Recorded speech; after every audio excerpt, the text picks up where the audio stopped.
Okay, good evening, everyone, and welcome back to another week of zooming through the Parsha. It looks like from the sold-out crowd tonight that we're becoming even concerned that the virus can pass through the cyber sphere over here of Zoom. So I was afraid that we'll never get people back in the room. Now I'm getting concerned we might not even have people back on Zoom. So welcome to everyone who joined us tonight and anyone else that is listening to the recording. And it doesn't really matter how many people are here. It really matters that we're here, we're learning together, and there are many, many universes that we are traveling as we learn HaKadosh Baruch Hu's Torah that transcends generation, and the generations beyond. So whether we have 100 or we have 10, it doesn't really make a difference. It matters that we continue learning, especially during these times. With everything that is going on right now, we need some normalcy, we need some sturdiness, and we need some amunah, we need some of our faith to be bolstered in the right direction. And certainly learning the PARSHAS VAYIGAsh, which has so many messages for us in every generation. There's so much for us to really take home with us tonight, Be'ez Hashem.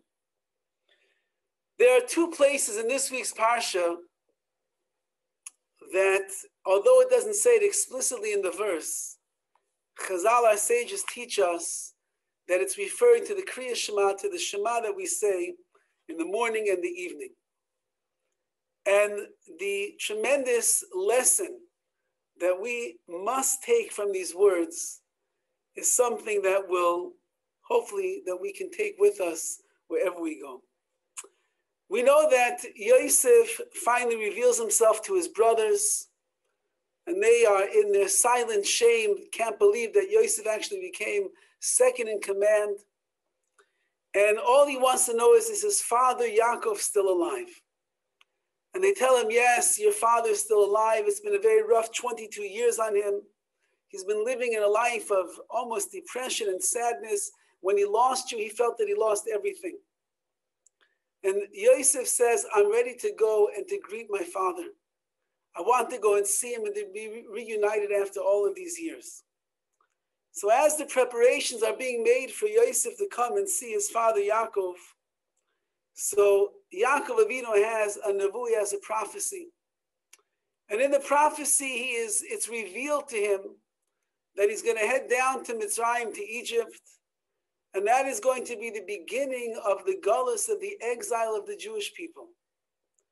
And Yaakov Avinu, in the middle of the night, when he's receiving this prophecy, which is the foreboding news that the Godless, the exile, is about to begin, HaKadosh Baruch Hu tells him, he says, Al tira merda Mitzrayma, don't be afraid, Yaakov.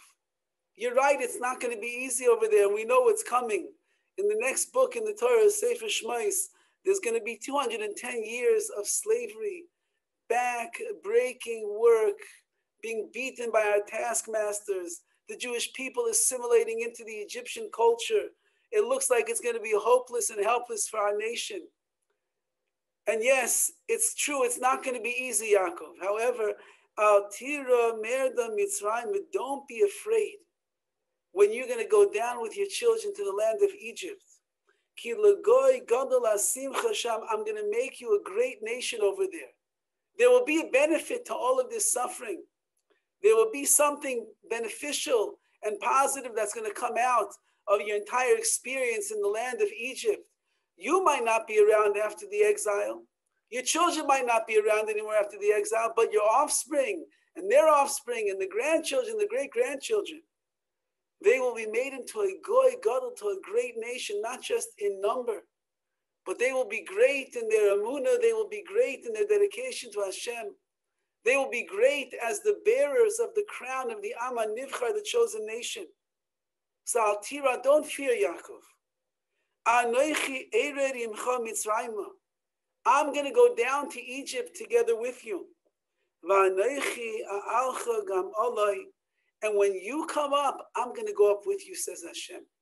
From here, the sages learn that the Shechina, the divine presence, it goes into the Godless, into the exile together with Klal Yisrael. Which means that in the darkest and the lowest places where the Jewish people will end up in history, They should know one thing: the Shechina Kedosha, the holy divine presence, is always with us. And when we go up, and when we are redeemed, it's the Shechina itself that is coming with us and elevating us. But then the verse adds, V'Yosef Yoshis Yado Aleinecha, and Yosef will place his hand over your eyes. And the question is, how is that a nechama? How is that a consolation? How is that encouraging words to Yaakov Avinu? We understand Godless is coming, the exile is coming, it's going to be dark, it's going to be difficult. Al Tira, don't fear, he says, because you'll become a great nation over there. And you'll be a nation that will light up the world. And when you go down to Mitzrayim, I'm coming with you, says Hashem. And I'll be the one that brings you up. You have nothing to worry about. And by the way, let me just add, says Hashem, Yosef, Yoshis, Yadu Aleinecha, Yosef is going to place his hands over your eyes. And the Zohar says on those words, that what does it mean that Yosef is the one that will place the hands over your eyes? What is it symbolizing? What is it hinting to? The Zohar writes that this is talking about the Raza, the Kriya Shema. This is hinting to, and it is the secret and the foundation of the Kriya Shema, of the Shema that we say when we put our hands over our eyes like this. And we will have a lot of discussion tonight. What is so symbolic about putting our hand over our eyes during Shema, like Yosef apparently was doing to his father, Yaakov Avinu? We don't find by any other prayer that we do such a thing. Come into the shul in the morning, our eyes are wide open. We're standing, we're sitting, we're looking around. Even in the most profound moments of the Shemona Esrei, our silent prayers, no one's eyes are closed. You're looking inside the siddur, you're shuckling, you're bouncing back and forth. Your heart is up towards the heavens. Your eyes are down into the prayer book, but our eyes are wide open. We put on our tefillin, our eyes and our hands are not covering our eyes. There's not a single prayer that we have in all of our davening where a person is going to place their hand over their eyes and not look. What is so symbolic that we do this by the Kriya Shema, by the Shema that we say? And the second place that we have in this week's Parsha, where we find the mentioning of the Shema, is when Yaakov and Yosef finally meet after 22 years of separation. And the pasuk tells us that Yosef got his carriage, he got his horse and his chariot ready, and he went riding into Goshen. He went riding into Eretz Canaan to go and see his father. When he came to Goshen, to see his father, Yeralav, and he appeared to him by Yipol al Tzavarav. Yosef fell on the neck of his father, Yaakov, Vayef, and he began crying. Could you imagine the emotions, the raw emotions that were in Yosef? 22 years, he knew that his father was worrying about him and cared about him and probably missed him. And finally, and he was yearning for his father as well. Finally, he sees him. So he lands on the neck of his father, Vayef, and he cries on his father's, Vayef al Tzavarav Oid, and he continued crying on his father's neck. Says Rashi over here, it says that Yosef was crying, but it doesn't say anything about Yaakov Avinu. Yaakov, 22 years waiting to see his son, couldn't be dreaming about him, worrying about him, mourning his loss. Finally, he sees his son Yosef Atzadik ride into town on the royal chariot, reunited after all this time. He's not crying. Says the Gemara that Aval Yaakov le'nafal tzavar Yosef v'loy nashko. Yaakov Avinu didn't fall onto the neck of Yosef, and he didn't kiss him, and he wasn't crying. Why not? Rabbi Seinu, our sages teach us, Shayakores Hashema. Yaakov Avinu at that moment, he was saying the Kriya Shema. He was saying the Shema Yisrael Hashem Elokeinu Hashem Echad. Shema Yisrael, listen, hear, O Israel. Hashem Elokeinu, Hashem our God, Hashem is Hashem Echad, Hashem is one. He was saying Shema, and the Maral asks, only he was saying Shema? If it was the appropriate time during the morning to say the Shema, so why wasn't Yosef saying Shema also? And this will lead us into a discussion of what exactly is the Shema that Yaakov Avinu was saying at this moment when he sees his son Yosef. So we have two places that reference Shema. And I think Be'ez Hashem, as we will see when we go along, they're both connected to each other. Many years ago, 20 years ago to be exact, one of my great Rebbeim in Yeshiva, Rav Yaakov Moshe Kalevsky Zatzal, passed away. Art School just wrote a biography about him now after 20 years. You see this man, the Godless, the greatness that he had. I was fortunate to learn from him for a year and a half, almost 2 years, to see such a person. He was an older man at the time. He had macular degeneration. He couldn't even barely see. But he loved learning so much. They used to blow up the pages of the Gemara 400 times the size. And he had a special light and he had a lens on his eyeglasses. And he would sit and he would learn every single word with a smile on his face, never complaining about anything he had to go through. An incredible, incredible person. At his funeral, his son, Reb Nassim, got up to speak. And he passed away on a Thursday. And the Levaya, the funeral, was on a Friday morning. And Reb Nassim said last Shabbos, which was the last Shabbos in the life of Rabbi Kalevsky, when his health was already waning quite a bit. His breathing was compromised. He had swelling in his legs from the water that his body was retaining. He was having difficulty. Obviously, he was basically blind already at that time. And his whole body was beginning to shut down. And he realized, who knows how much longer he has to live. So it was Friday night after the meal, and he said to his son, Nassim, go over to the bookshelf. And there on the second shelf towards the end, he couldn't see, but he knew where all of his Sfarim were. He said, take off the sefer called Koil Aryeh and bring it back to the table. I want to learn something together with you. And so his son goes over to the bookshelf, and sure enough, exactly where his father said that it was. And he brings it back to the table and he says, do you see a bookmark in there? He said, yes, I do. He said, open to the bookmark.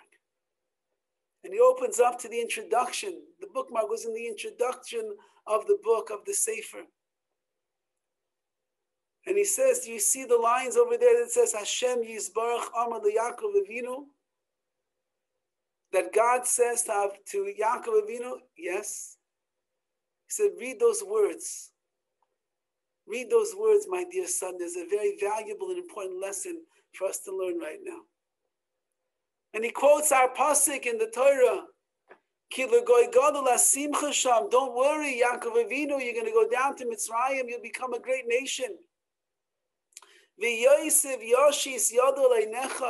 And Yosef is going to place his hand over your eyes. Says the Zohar, the Raza, the Krishma, this is the secret of the Shema that we say every single day in the morning and the evening. Vitzarich Bir, he writes, this Zohar needs explanation. Why is the hand over the eye? Why is that the secret of the Shema? And he says so beautifully, the Gemara tells us, Amar of Acha B'Chanina, this world is not like the world to come. No.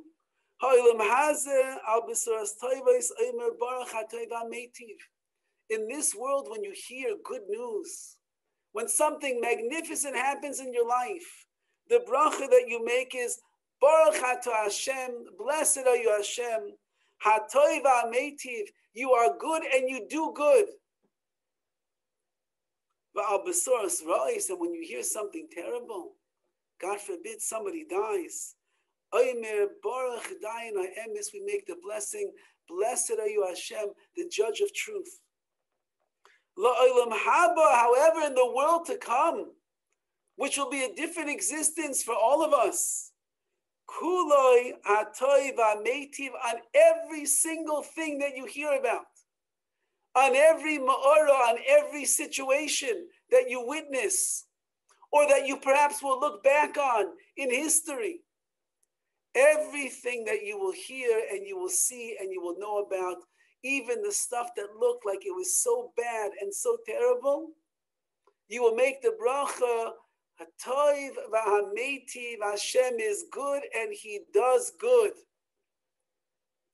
Says the Tzlach, he quotes over here, one of the great commentators of the earlier generations. He says, how is it possible that you'll be living in a world there'll be no bad at all? You won't look back on history and see all the terrible things which took place to the Jewish people. Inquisitions and pogroms and Holocaust and Auschwitz, children dying, Rahman al-Islam, at a young age, people staying single till they're ripe in old age and they never get married, childless women, the Yisayimim orphans, widows walking around without their husbands and trying to tend to all of their children that are there. People in car accidents, God forbid, people with sickness that is uncurable. You're going to look back on the world and you're going to say, everything is good. How could such a thing be? So he writes over here the fascinating words. Da'anachnu ma'aminim. We believe, we are believers. Sha'akadosh Baruch Hu mikor hatoiv. Hashem is the source of all goodness. Umeitoi leiteitze harais, and from Hashem no bad will come. We have to say these words 1,000 times a day to ourselves. From Hashem no bad will come, and He is the source of good. And Hashem created the world, and He's running the world, and He knows what He's doing. He doesn't make mistakes. Everything. Umashenidmo le'inenu. But that which looks like in our eyes, shurad, which is bad, hurak mishum shanachnu b'choshech v'tach marais einenu. And when we look around the world and we see the things that are taking place, when we examine our own lives and we see the things that are transpiring, when we hear the news and we hear what happened to the neighbor down the street, or we get a call from uncle and he tells us about the terrible tidings that are going on in his life. In our eyes in this world, everything looks terrible. It looks like it's so bad. But that's because we are living in the chayshech, in the darkness. Our vision is cloudy. We cannot see so well.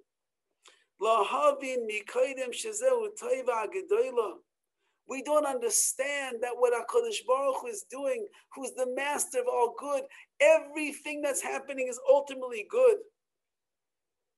We have the famous story in the Gemara of Nachum Ish Gamzu, that on every single thing that happened to him, and he had some very challenging moments in his life, he would always say, Gamzu l'taiva. This is also for the good.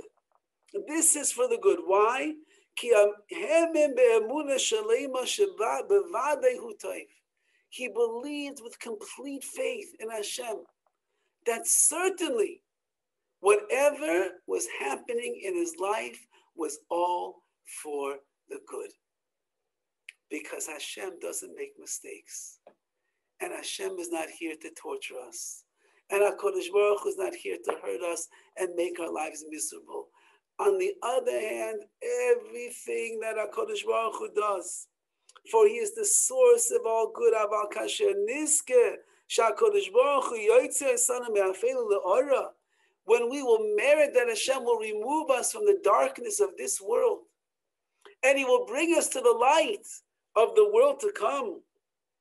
As nira lemafreya shekol hatzaros v'ateluyos she'avru aleinu, we will see that all of the suffering and all of the pain and all of the difficult situations that we went through, that our family went through, that Klal Yisrael went through, in all generations they went through, even though in this world they were tsaros, it was painful, nevertheless, we will begin to see that what? Asher demino shehema tsaros maros ma'oid, hakol hayutayvos gedolos, will actually recognize that everything was the most beneficial thing that could have happened in our lives. And that's why in the future, when something will happen to us, or when we will examine the historical nature of the Jewish people, and when we were here in this world and we heard about all these horrors, and we heard about the tribulations that we went through, we said, oy vey, it's terrible, how could it be? I don't understand. But a person will then recognize, kuloi toiv umeitiv, it's all good.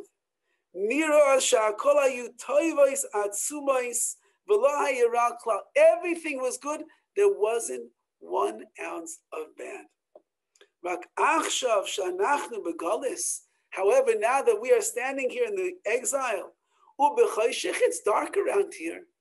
Our emunah, our faith, it wavers. Our clarity is clouded. Our belief system, our shkaf, our outlook on the world, our connection to our Kodesh Baruch Hu, it's limited. And therefore, everything is very hazy in the world today. And so we can't really see what's going on. And when we do take a close look, it boggles the mind. How could Hashem do such a thing? Hashem, you're kind, you're benevolent, you love us, you care about us. Why would you do such things like this? That's only in this world.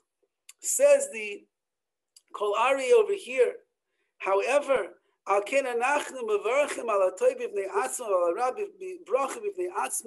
that's why in this world, when something good happens, you make a bracha, it's on the good. When something bad happens, in our vision, from our perspective, itake is bad. And therefore we make a blessing on that thing which is bad. But it's not really true.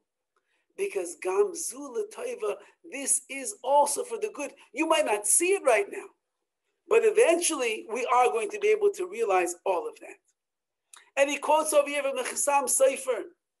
There's a verse that we will have later on in Kisisa, which comes later on in the Chumash. Moshe Rabbeinu asked HaKadosh Baruch Hu the famous question, Tzadik v'raloi. Why do bad things happen to good people, Hashem? Rasha v'toiv loi. Why do good things happen to bad people? Tell me, HaKadosh Baruch Hu, what's going on? This world makes no sense. You have tzaddikim, you have righteous people, and they're suffering. You have rishoyim, you have wicked people, and they're prospering, having a good life.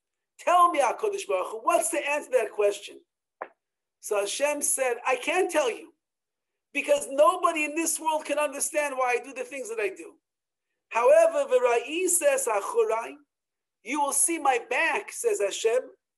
Upanai lo yiru, but you will not be able to see my face. What do those words mean? What was Hashem telling Moshe Rabbeinu? He was telling him, in the panai, in this world, when you are facing me head on, when you're looking at the events that are going on around you, you cannot understand. Man's vision is limited. His understanding is so tiny. His deeper appreciation and preoccupation with the ways that HaKadosh Baruch Hu runs the world, it's impossible for the pea brain that we have to comprehend it all. So in this world, when you're looking face on, Pana, you're looking at my face, says Hashem. You're trying to understand the inner essence.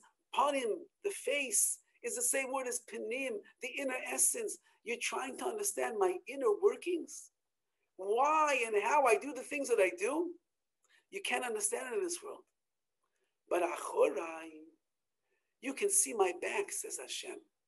Says the Chasam Sefer, later on down the road, when you turn around and you look back on your life, when you turn back and you turn around and you look back on 1,000 years of history, when suddenly the light has been shined upon you, whether it will be in this world, sometimes we are privileged in this world to see what Hashem's plan was. But even if you're not in this world, you'll see it in the world to come. You will see Achari when you're looking back on everything. Then you'll be able to recognize and you'll be able to see Tzaddik v'raloi, a righteous person, and bad is happening to him, it was all good. Rasha v'toivloi, the wicked man, and he was getting good in this world. You should know I was taking care of everything, so in the world to come, he'll have nothing waiting for him. HaKadosh Baruch Hu tells Moshe, the greatest man of all time, the wisest of all men, his neshama was one with HaKadosh Baruch Hu. Even Moshe in this world cannot understand. So we should understand. Why Hashem? Did Moshe Rabbeinu understand? Nobody understood in his amun, he understood in his faith that in this world it's true. I won't be able to see it all. I won't be able to comprehend it all. I won't be able to understand everything. But Achurai, when I look back, 20 years ago, 25 years ago, 30 years ago in my life, 100 years ago, 2,000 years ago when the temple was being destroyed, in the Olam HaEmes, in that world of truth, when the lights are on, and we're no longer confounded, we're no longer confined to the physical nature of this world, and our neshamas are able to soar and see the truth, then you'll be able to understand the ways of HaKadosh Baruch Hu. And you will realize that in fact, everything that Hashem does, it's all for the good. It is for the good, and it was for the good. There's wheels that are turning throughout history. There's a tachlis, there's a purpose, there's a goal that HaKadosh Baruch Hu wants to get through to. And every little detail along the way, it's all catapulting us into that place. And so now he comes and he tells us how it is possible and why it is that we put our hand on our face during Shema. Lechazina l'Rebbe, the kaimekabel of Malchus Shemayim Ele b'shashem madri yodav alpanov. Rebbe in the Gemara, he would only accept the yoke of heaven upon himself. What is Shema Yisrael? Shema, hear, O Israel, the Lord our God, the Lord is one.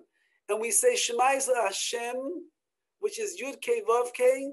That's the attribute of mercy. Elokeinu is the attribute of judgment, of justice, where Hashem meets out his justice. Hashem Echad, it's all one. The same God that is merciful is the same God that is judges, and the same God that brings consequences and punishments. He's the same one that brings the blessings and the mercy and the kindness. The Shema Shin Mem Ayin.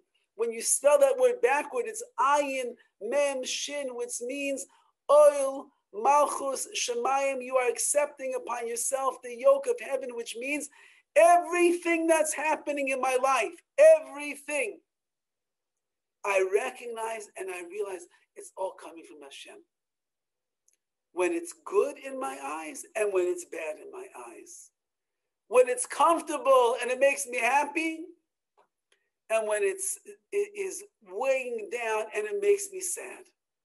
Everything that's happening in my life, everything, it's all Hashem Elokeinu, the God of mercy and the God of judgment. He's one and the same.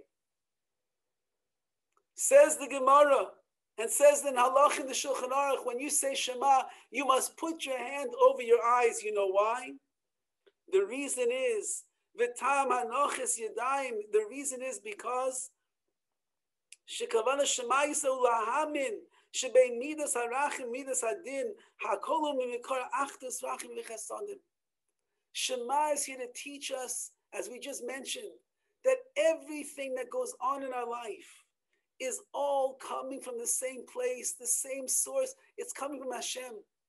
And Hashem is the source of all goodness, of mercy, of kindness. Therefore we close our eyes when we say Shema.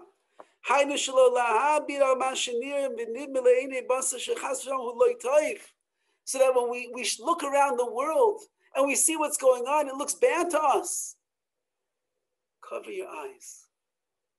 It's only in this world that it looks bad. It's only with these earthy eyes that we have, things start to look like it's terrible and we should give up hope. It's only in this world where there is pain and there is suffering and there is hardships and there are challenges and there are difficulties that we will go through. It's only in this world. However, the ultimate amunah, the ultimate faith that a person has in reality is that everything is good, and I'm accepting upon myself the yoke of heaven, that Hashem Elokeinu, God of mercy, God of justice, it's all the same. And just like the mercy is good, the justice is also good. It's coming from the same place, the same God. So we cover our eyes. Because if you look around the world, in Olam Hazeh, in this world, you wouldn't believe that.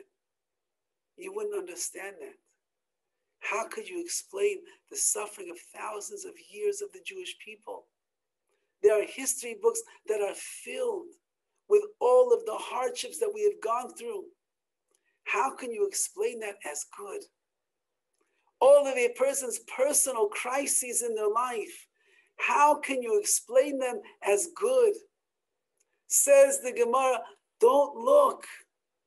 Because if you look, you're going to get confused.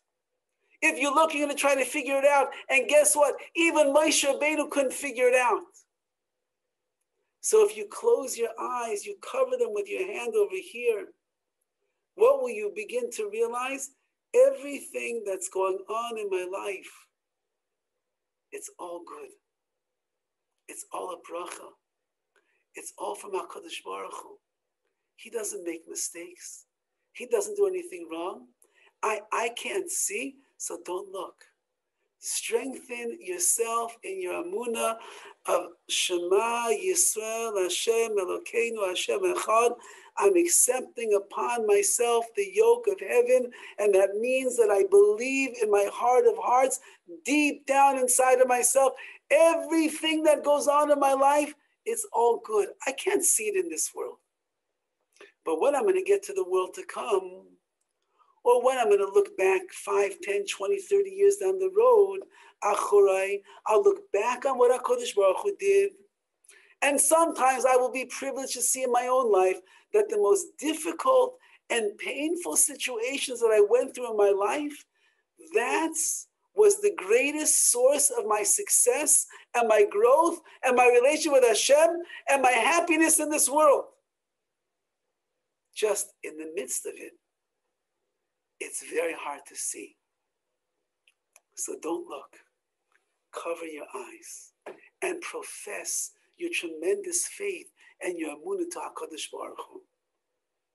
And that is what Hashem was telling Yaakov Avinu. You're going to go down to Mitzrayim. You're going to go down to Egypt. There's going to be a Godless and exile like nobody ever dreamed of or imagined. As when we get to the book of Shema, we'll begin learning about it. The back-breaking labor, the pain, the suffering of the Jewish people, the loss of neshamas, the loss of lives, everything that they would endure. But says HaKadosh Baruch Hu, don't worry, because there you will become a great nation. And I will be with you, and I will take you up at the end of the day as well. And Yosef will come, and he will be the one that puts his hand over your eyes. What does it mean that Yosef will place his hands over the eyes of his father? Yaakov Avinu was living 22 years misery, which is a hard part of the life of Yaakov to understand. How a Navi, how a prophet, how one of the greatest men of all of history was able to allow a situation to bring him down. But so much was his love of Yosef. So much was his dreaming of what Yosef is going to become, who he's going to lead the Jewish people, that Yaakov Avinu lost, felt like he lost everything that's going to be the chain for the next generation. And so for 22 years, he lived in misery, sadness, pain.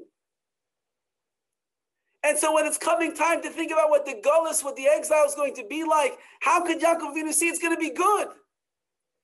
So HaKadosh Baruch Hu says, don't worry. You have a son whose name is Yosef. And Yosef had tzaddik for 22 years, although that he was thrown into the pit by his brothers. His coat was ripped up.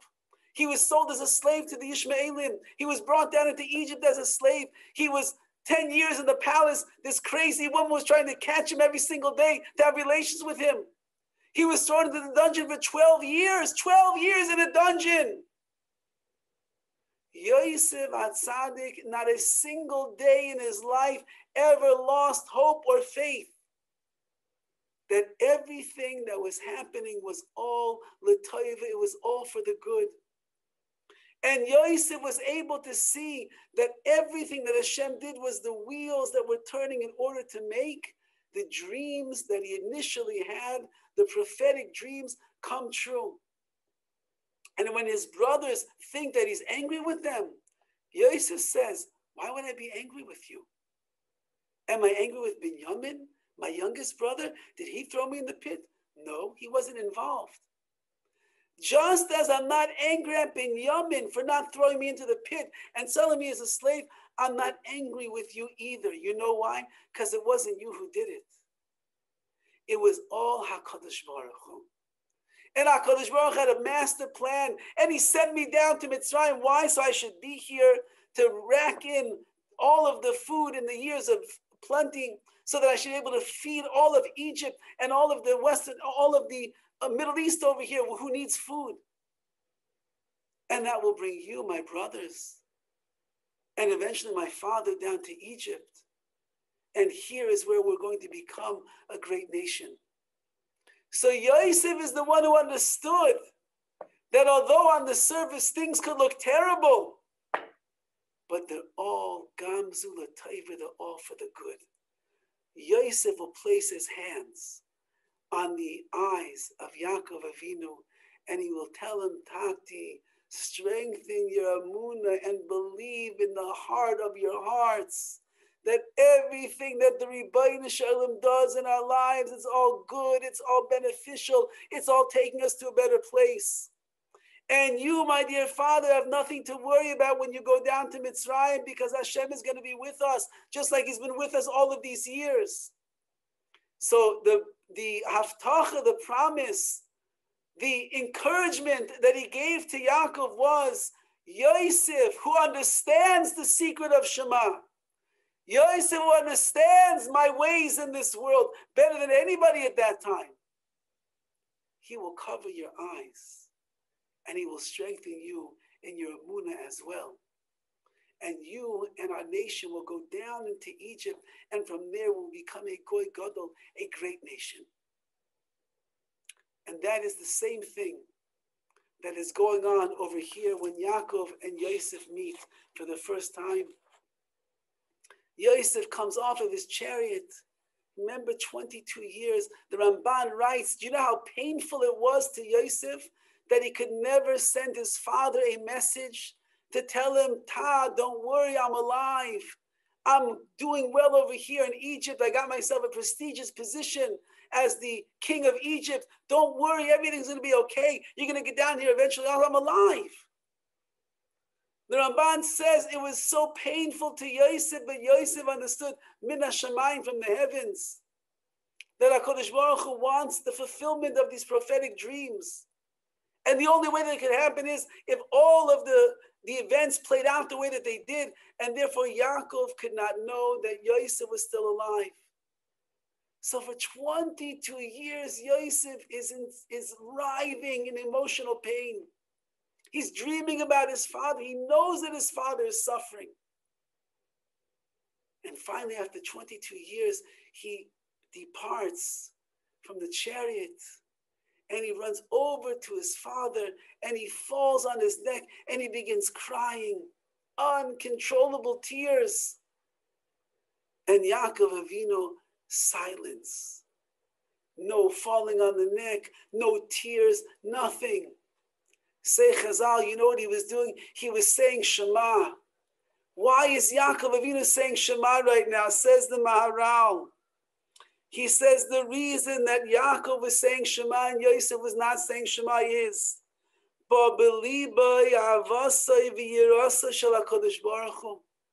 at that moment, everything converged in his mind, and he was filled with such love and such awe of the Ribono Shel Olam. How perfect are the ways of Hashem. And Hashem repays the reward to those who fear him and serve him. And he writes, this is the way of the Hasidim, of the people of piety in this world. Asher yikra lehem toiv, when something good happens to them. Mizdabkim ala Kodesh Baruch Hu, ala toivos ve'emes shasi mayim. They cling to HaKadosh Baruch Hu for all of the good and the kindness and the mercy that He's had on them. And he says, that's the message of Kriya Shema. Shabai nizkar yichud malchus shemayim. In the Shema, it mentions and it brings forth to our minds the unity of the kingdom of Hashem, which is Hashem mercy, Elokeinu midas hadin, justice. It's all one. And in that moment, Yaakov Avinu sees his son Yosef, and he realizes, 22 years, what was I worrying about? 22 years, what was I sad about? Look at Yosef. He's shining like a light. The kedusha, the radiance, the success is on his face. And he's mounting the horse coming down right now as the king of Mitzrayim, of Egypt. HaKadosh Baruch Hu, you are so perfect in all of your ways. You are so masterful in the way that you run this world. You make no mistakes. And suddenly in that moment, Yaakov Avinu understood the message of Shema. And he said, Shema Yisrael Hashem Elokeinu Hashem Echad. I understand, Hashem. Everything you do is for the good. And you needed to do everything to make Yosef the lead over Mitzrayim, so we should all get here, and we should be in the right place at the right time, and our nation become great. And therefore Yaakov Avinu says Shema. But Yosef, who knew all of this time what was going on, he saw the greatness of Hashem. He saw his handiwork. He saw how everything was working with chesed and mercy. He saw that everything was planned by HaKadosh Baruch Hu. Even though when he was in the dungeon, he saw it's Ribono Shel Olam. Even when he was a slave, he saw it's all Hashem. He knew that Hashem had plans for everything to take place the way that it should. Yosef doesn't have to say Shema at that time. He's been living Shema for 22 years. And therefore, all that he did was the natural thing. You fall on your father's shoulder and you cry tears of joy that after all of this time, finally, you're reunited. This is the koyach, this is the power of Shema. Every day we have such an opportunity. Tomorrow morning, when you put your hand on your eyes, you have to tell yourself, don't look. You can't understand this world. It's too impossible to understand. Why the coronavirus is spiking? Why did it come to the world? Why are so many people suffering? Why did so many people die? Why are there so many orphans that are getting married without their father or their mother or both right now? Why? Don't look. You won't understand the answer to that question. But later on in history, whether it will be in this world or it will be in the world to come, you'll look back and you'll understand, oh, Hashem had a reason. Hashem had a plan. And everything that comes from HaKadosh Baruch Hu, even though in our eyes it looks bad, in the world of truth, when the light is shining bright, everything will look good. And this, my Rebbe, Rabbi Kalevsky, said to his son, as he knew that he was leaving this world, his body was beginning to shut down. He wasn't such an old man. He was leaving behind an illustrious career as a teacher of Torah to thousands and thousands and thousands of students. Notebooks filled with chidushim, with novel concepts and ideas. A personality that could take the lowest of souls and make them happy. And he was leaving behind his children and his grandchildren and his great-grandchildren.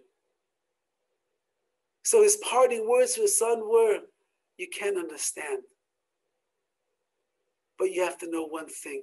You be maimin, you believe everything HaKadosh Baruch Hu does. It's all hatov, it's all good, it's all chesed, it's all mercy. And that's how a Jew lives their life. The outbreak of World War II, Rabbi Chanan Wasserman, who was one of the main disciples of the Chavetz Chaim, he was here in America, he was in New York, He had come to collect funds for his yeshiva in Baranovich. And the way that he used to work in the olden days, he would come. You didn't just come for a couple of weeks or a few months and hop back on your El Al jet and go back to Israel. You came by boat. It took a couple of months. And then you'd stay here 6 months minimum, sometimes 1 year, 2 years. And you collect as much money as you could, and you'd go back to Europe and you'd be able to provide for the yeshiva. Rabbi Chanan Wasserman was here in America collecting money for his yeshiva in Baranovich when World War II broke out, and there were already stories of the Nazi war machine ripping through the Jewish neighborhoods and the villages in Europe.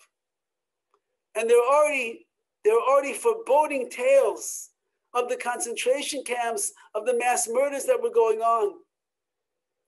And Rabbi Chanan was in America, and his yeshiva was there, and his family was there in Europe. And the American Balabatim, they begged him, please, Rabbi Chanan, stay here with us. You go back there, it's death. Stay here. We'll give you money. We'll open you a yeshiva. You can build schools. Build Torah in America, please. And Rabbi Chanan said, my wife and my children and my students and my yeshiva are there suffering. And I'm going to stay here in America, and I'm not going to be there to guide them and to lead them. My wife and my children and my students have never needed me more than they need me right now. I'm getting on the next boat and going back to Europe, even if it means the end is going to be what you predict it will be.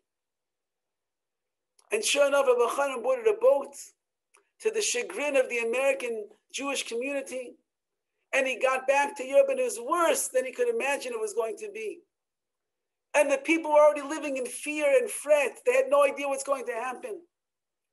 So Rabbi Chanan, the pillar of Emunah and faith, he went around from town to town, from village to village, from shul to shul, from yeshiva to yeshiva, and he gave rousing drushes and talks to encourage the hearts and the minds of the Jewish people. Believe in Hashem. Everything that's happening is from the Ribono Shel Olam. Whatever will happen in the end, that's Hashem's plan. And he had a very famous mashal, a parable, that he would say over very often in his talks. And this mashal, this parable, became the mantra of that generation over there, that they were realizing that there were events that were unfolding in front of their eyes that were too difficult to understand. But one day, in fact, Achorai, when we look back on what Hashem did, we'll understand everything. So he said that there was once a city dweller who came out to the expanse of the country, and he came to a beautiful farm. And the farmer walks him out onto the fields, and he says, do you like what you see? And they're looking at this beautiful field, rich dirt, saturated with minerals. And the city dweller says, yes, wow, beautiful field you have over there. And the farmer says, yes, watch. And he brings in his plow and he starts tilling the soil, turning everything over. It looks like he's destroying the field. And the city dweller says, wait, what are you doing? You're ruining the field. And the farmer says, just wait, you'll see. You'll see. And sure enough, when the field was plowed and everything looked like it was ready now to be planted and seeded, so the city dweller says, oh, now I see you're making the field look so nice. Now I understand. The farmer pulls out of his pocket a huge bag of seeds. And he says, you like these seeds? Wow, look at them. They're so beautiful. Seeds. Wow, look how nice each one. Perfectly designed. Amazing. And the farmer said, yes, watch. And he begins throwing the seeds into the ground. And the city dweller starts yelling, what are you doing? You're getting rid of the seeds. You're rooting them. And the farmer says, wait, you'll see. You'll see. And then he goes and he covers up all of the seeds. And he gets out the irrigation system and the water begins watering them. And slowly but surely the first saplings come through. And the city dweller says, oh, now I understand. You're trying to grow something here. Oh, I got it. And they grow beautiful stalks of wheat. And the farmer says, you like what you see? Wow, those are magnificent. Look at them. Look at them in the wind, shaking there in the wind. Look how beautiful they are. And And then the farmer goes and he gets his sickle. And he starts chopping down one by one all of the stalks of the wheat. And the man starts screaming again, "What are you doing? You're ruining everything." And the farmer says, "Wait, you'll see." And after all the stalks of wheat are cut, he puts them into bundles. And the city dweller says, "Oh, now I understand. You wanted to have these beautiful bundles of wheat. Now I got it." And the farmer lifts up the bundles and he walks over to the mill. And he begins putting it into the grinder. And suddenly the man sees the farmer grinding all of the wheat stalks. And he's screaming, "You're ruining all the stalks. What are you doing?" And the farmer tells him, "Don't worry. You'll see." And at the other end, the flour is coming out into large sacks.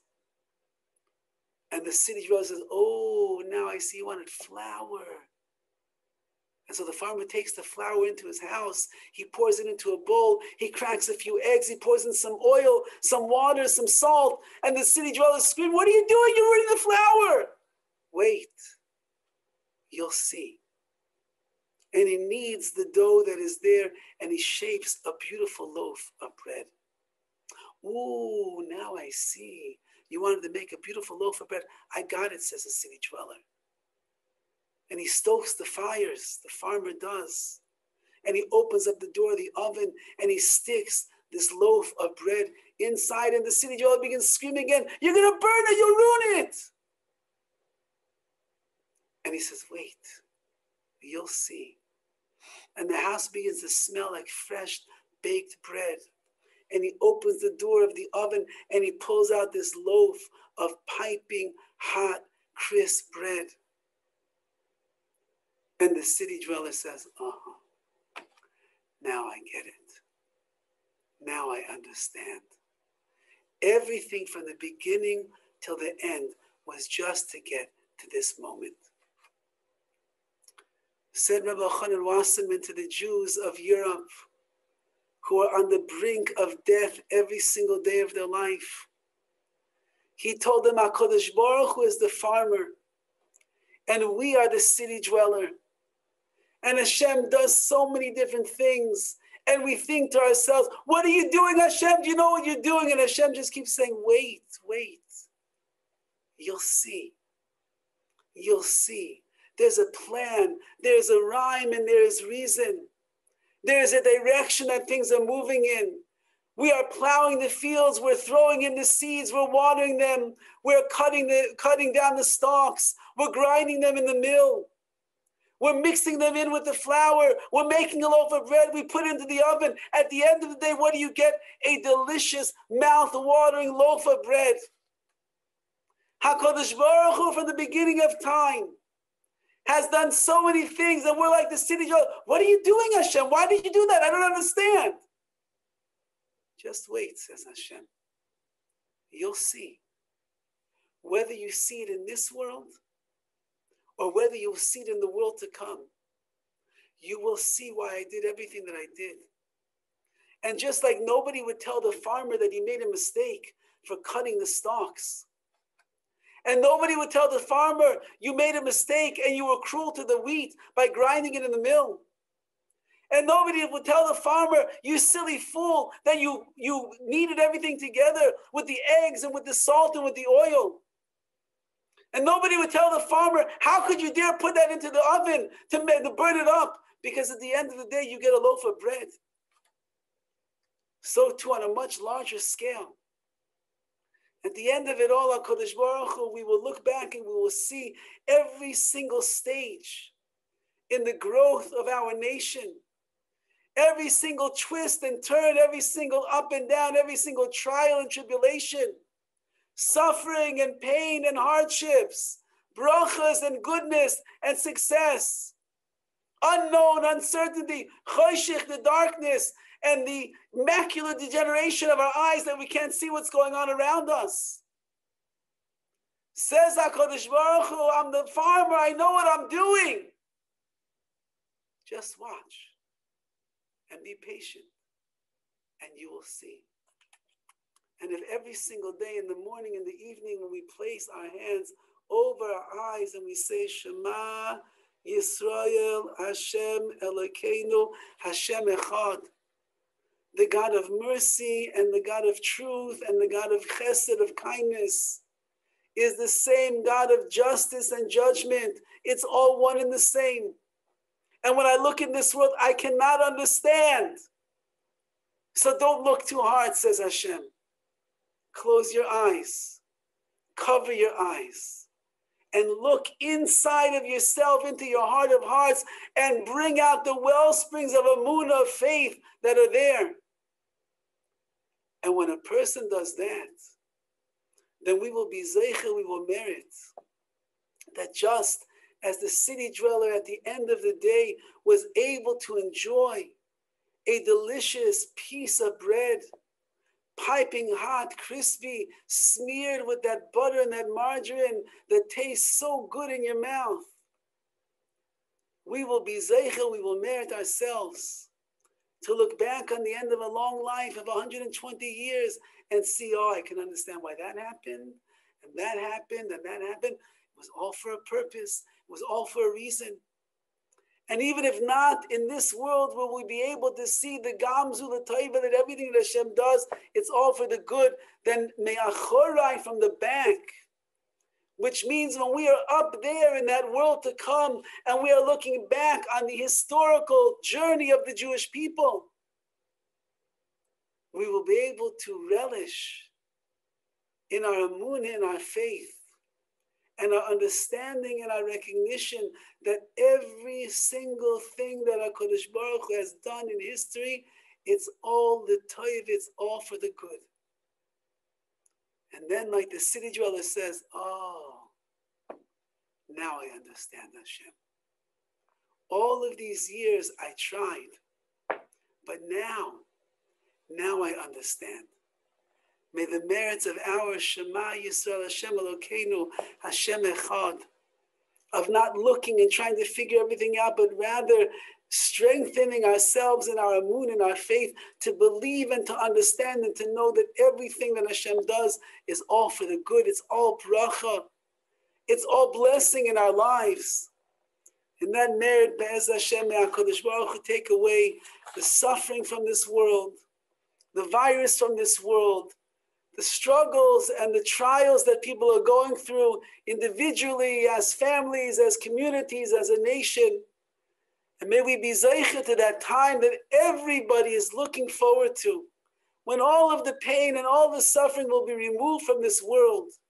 It'll be a time of absolute his Godless, Hashchina, the revelation of HaKadosh Baruch Hu's Shechina. As he told Yaakov Avinu, Al tira, don't fear, Yaakov. I will go down with you into the Godless, into the exile. But I will bring you up and I will go with you into the redemption. May we be zeicher to the ultimate redemption with the Bia Askaya Tzedek, the coming of Mashiach Tzidkenu, Bimheira V'Yameinu.